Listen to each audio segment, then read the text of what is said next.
Assalamualaikum warahmatullahi wabarakatuh.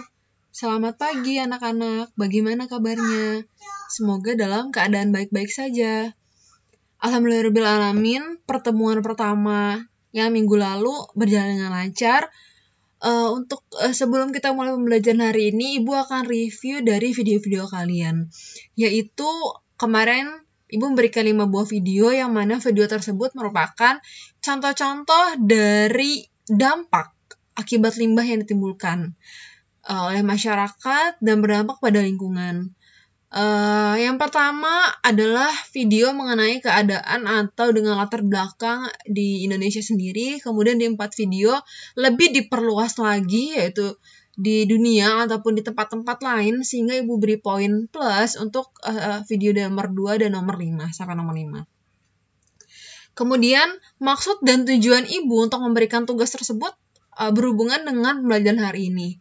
Jadi, yaitu hari ini kita akan membahas mengenai limbah, yaitu seperti jenis-jenis limbah, kemudian cara penanggulangannya, kemudian ada kategori dan lain-lain. Untuk di slide 2 ini adalah tujuan pembelajaran dari kita, yaitu yang pertama, siswa mampu menjelaskan definisi limbah. Yang kedua, siswa dapat mengetahui definisi limbah. Yang ketiga, siswa dapat mengetahui jenis-jenis limbah. Dan yang keempat, siswa dapat mengetahui karakteristik limbah.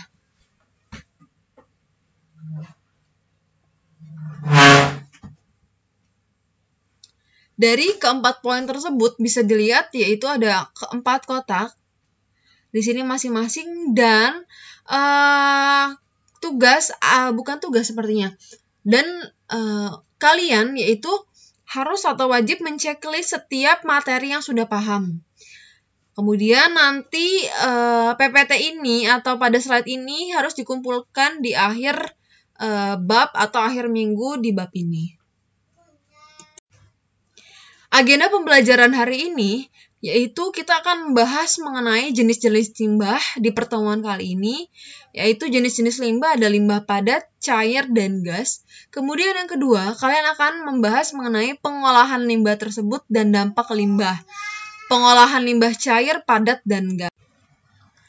Yang pertama ada jenis-jenis limbah, yaitu limbah padat, cair, dan gas. Limbah padat. Sebelumnya kita akan membahas mengenai pengertian dari limbah. Limbah merupakan buangan yang dihasilkan dari suatu produksi baik industri maupun rumah tangga. Nah, limbah itu biasa kita sebut dengan sampah. Istilahnya atau at the point-nya limbah adalah sampah yang dihasilkan dari suatu produksi, yaitu produksinya bisa dari industri ataupun rumah tangga. Berdasarkan bentuk fisiknya, limbah dibagi menjadi 3, yaitu ada yang limbah padat, limbah cair, dan limbah gas. Kita akan bahas mengenai satu persatu. Limbah padat adalah hasil buangan industri berupa padatan, berarti bentuk fisiknya padatan. Lumpur atau bubur. Tidak hanya padat, dalam bentuk lumpur atau bubur juga termasuk ke dalam kategori limbah padat, yang berasal dari suatu proses pengolahan. Jadi limbah ini sudah diolah dulu, atau sudah digunakan dulu oleh manusia, kemudian melalui proses pengolahan. Ketika sudah benar-benar tidak bisa diolah lagi, itu yang dimakan dengan limbah padat. Kemudian yang kedua ada limbah cair, atau buangan cair yang berasal dari aktivitas manusia dan mengandung berbagai polutan berbahaya, baik secara langsung maupun dalam jangka waktu yang lama. Jadi bentuknya pasti berasal dari cair, bentuknya atau sifat fisiknya cair. Nah, dia berasal dari aktivitas manusia. Dia bisa mengandung polutan atau polusi, kita sudah belajar, yang berbahaya. Bahayanya itu ada yang secara langsung ataupun tidak langsung. Yang dimaksud dengan tidak langsung ini tidak langsung berbahaya kepada manusia. Jadi dia akan lama-lama dulu, kemudian akan terjadi efeknya. Limbah gas. Limbah gas adalah semua materi yang berbentuknya gas atau materi partikel kecil, makanya dinamakan gas, yang terbawa gas yang apabila berada di udara dapat bersifat sebagai polutan. Jadi kalian bayangkan kayak cerobong-cerobong di pabrik yang untuk mengolahkan limbah, kan dia kan ada limbah atau dalam bentuk gas. Kemudian dibuang ke atas, yang mana di atas itu pasti ada udara. Ketika ada udara atau terbawa angin, itulah yang dinamakan polutan. Karena kalau angin kan dia akan tersebar kemana-mana dan bisa dilihat warnanya juga hitam atau pekat. Itulah yang dinamakan dengan limbah gas. Kemudian kita akan bahas mengenai macam-macam dari jenis limbah. Itu limbah padat dapat dibedakan menjadi 8. Yang pertama ada garbage atau sampah basah. Ini biasanya sampah basah ini tuh hasil dari limbah rumah tangga atau kayak biasa ibu kamu masak dan lain-lain. Itu garbage atau sampah basah. Ada juga sampah kering atau biasa disebut dengan rubbish. Ini biasanya kayak ada kaleng bekas, terus botol bekas, dan lain-lain. Nah, ada street cleaning atau sampah dari jalan. Kalau ada orang yang buang sampah, kemudian ada bekas kendaraan, ada bekas knalpot, dan lain-lain, itu adalah termasuk street cleaning. Kemudian ada ashes atau abu. Ini biasanya hasil dari bekas pembakaran sampah. Kemudian ada industrial waste atau sampah industri.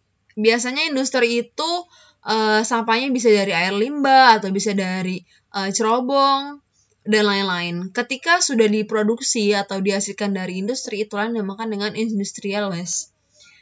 Kemudian ada demolition waste atau sampah bangunan. Nah, biasanya orang-orang yang habis bangun atau habis renov rumah itu banyak batu-batuan, seng, besi, dan lain-lain, itu kan tidak bisa lagi digunakan. Mau nggak mau ya dia akan tetap menjadi sampah. Untuk garbage ini dia bisa digunakan lagi sebagai apa? Sebagai kompos. Nah, kalau rubbish dia juga bisa diolah kembali, kamu recycle lagi, bisa jadi kerajinan tangan dan lain-lain. Kemudian ada hazardous waste atau sampah berbahaya. Nah, biasanya sampah-sampah berbahaya ini kayak sampah bekas dari rumah sakit, dari suntikan, atau tempat-tempat, atau ada wadah dari senyawa kimia, yang pastinya itu berbahaya. Kemudian ada water treatment residu. Nah, ini adalah residu atau sampah dari pengolahan air. Bisa jadi pengolahan air dari industri, atau pengolahan air dari sungai, atau danau, atau lain-lain yang kotor. Itu ketika dari sudutnya atau ada sampahnya yang berbentuk seperti ini, itu dia dinamakan water treatment residu. Kemudian berdasarkan sumbernya, kalau tadi limbah padat berdasarkan bentuk fisiknya. Tapi kalau limbah cair, berdasarkan sumbernya, limbah cair dia dibedakan menjadi limbah industri, rembesan, dan luapan. Limbah rumah tangga, serta air hujan. Nah, kita akan bahas satu-satu, yaitu limbah air hujan. Nah, air hujan ini merupakan pembawa limbah sebetulnya. Hal ini terjadi apabila jika air hujan yang turun ke permukaan tanah membawa atau melewati partikel buangan padat atau cair. Ini biasanya air hujan kan banjir atau lain-lain. Itu pasti dia akan membawa sampah. Kemudian limbah industri dalam bentuknya cair. Itu dihasilkan biasanya oleh industri pengolahan makanan, sisa pewarnaan, atau industri tekstil. Kemudian ada limbah rembesan. Nah, ini nih yang jarang kalian dengar. Yang dimaksud dengan limbah industri rembesan itu apa? Jadi air limbah itu biasanya kan ada pipa-pipa di bawah tanah ini. Nah, ketika pipa itu pecah atau rusak atau bocor, sedangkan luapannya dapat melalui berbagai saluran yang terbuka. Jadi limbah rembesan itu sumbernya dari pipa-pipa bawah tanah yang ketika dia bocor menghasilkan limbah. Atau pipa-pipa bawah tanah kan kayak ada selokan-selokan atau gotnya yang bocor itu, ya itu dinamakan dengan limbah. Kemudian ada limbah rumah tangga. Atau biasanya bisa kita sebut dengan air sabun atau sisa deterjen. Itu adalah limbah rumah tangga. Nah, parameter uji limbah cair. Oke, ini pasti akan ada di ujian-ujian. Oleh sebab itu, Ibu jelaskan nih satu persatu. Jadi parameter itu bisa dibilang adalah kategori-kategori atau yang nanti akan digunakan untuk kalian menguji apakah suatu air atau perairan itu dia dapat dikatakan tercemar limbah atau tidak. Nah, apa aja nih? Yang pertama itu ada COD atau Chemical Oxygen Demand. COD adalah jumlah O2 oksigen yang dibutuhkan untuk mengoksidasi zat organik. Kemudian ada BOD atau Biological Oxygen Demand, BOD. Jumlah O2 yang dibutuhkan mikroba untuk menguraikan bahan organik. Kemudian ada TSS atau Total Suspended Solid. Penyebab utama kekeruhan air yang disebabkan partikel tersuspensi. Oke, kita bahas satu-satu. Nah, COD ini tuh contohnya, jadi ada oksigen di dalam air.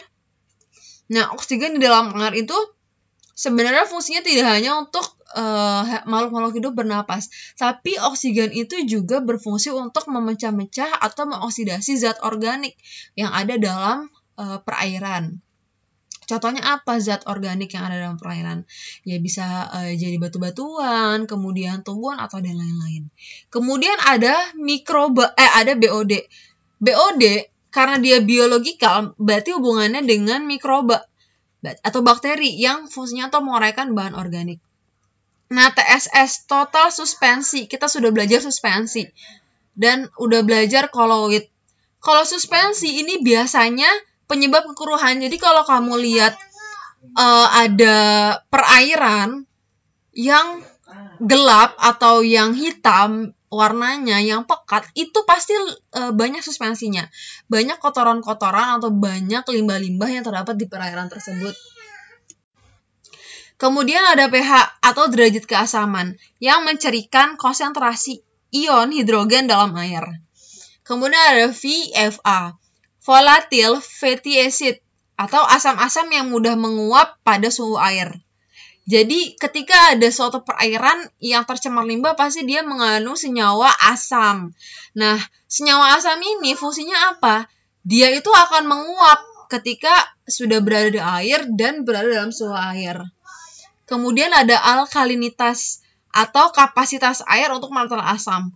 Nah, VFA dan alkalinitas itu berhubungan. Tadi bisa dibilang VFA itu kategori atau parameter ketika ada asamnya. Tapi alkalinitas itu adalah kapasitas atau kemampuan air itu untuk menetralkan asam hasil dari VFA. Oke, ini yang harus kalian perhatikan dan pahami. Oleh sebab itu cermati perkataan ibu baik-baik. Maka, di sini ada kata maka. Ciri air yang tercemar. Kalian bayangin ciri air yang tercemar itu apa? Ketika COD-nya tinggi.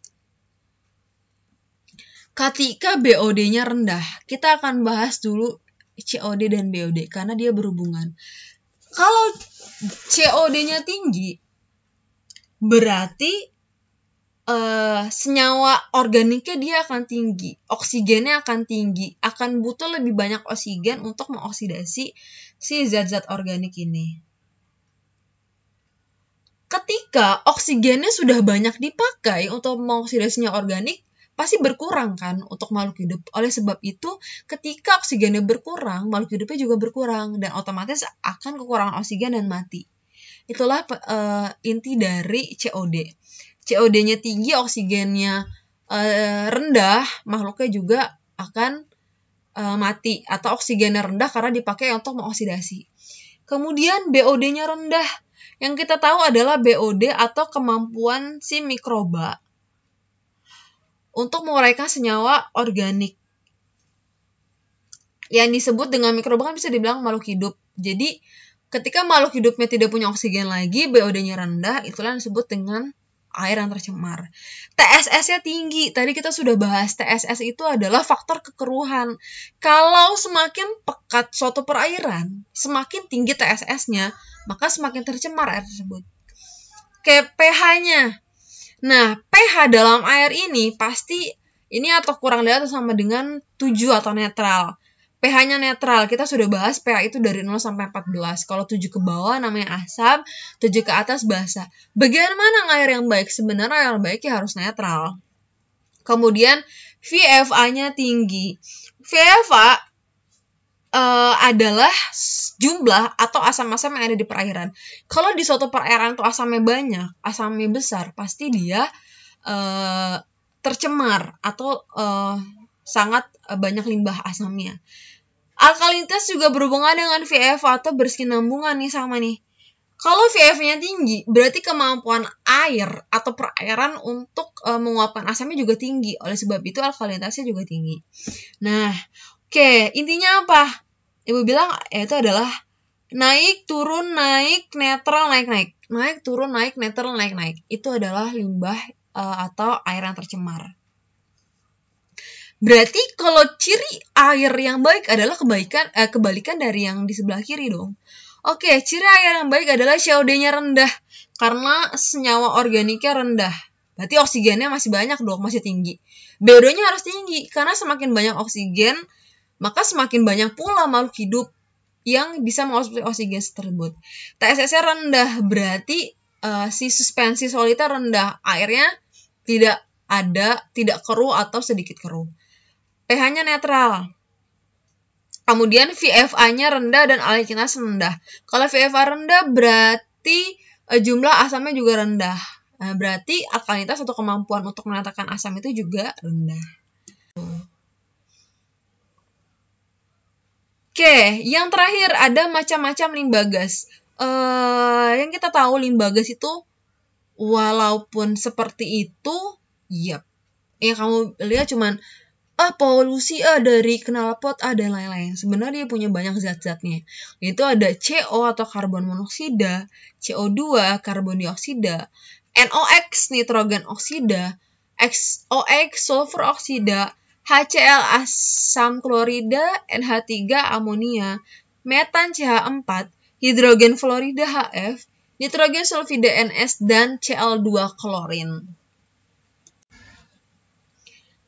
Oke, limbah berdasarkan jenis senyawa atau komposisinya dia dibedakan menjadi 2. Ada limbah organik dan limbah anorganik. Nah, bedanya dari limbah organik dan anorganik adalah kalau organik pasti dia berasal dari yang hidup lah istilahnya kayak gitu. Segala limbah yang mengandung unsur karbon dapat mengalami pelapukan dan teruraian menjadi bahan lebih kecil. Ini contohnya kayak limbah rumah tangga atau sayuran dan lain, dia pasti bisa membusuk, kemudian dia akan melapuk, terdekomposisi, lalu setelah itu dia akan terurai menjadi bahan kecil. Limbah anorganik, anor, adalah kebalikan dari limbah organik.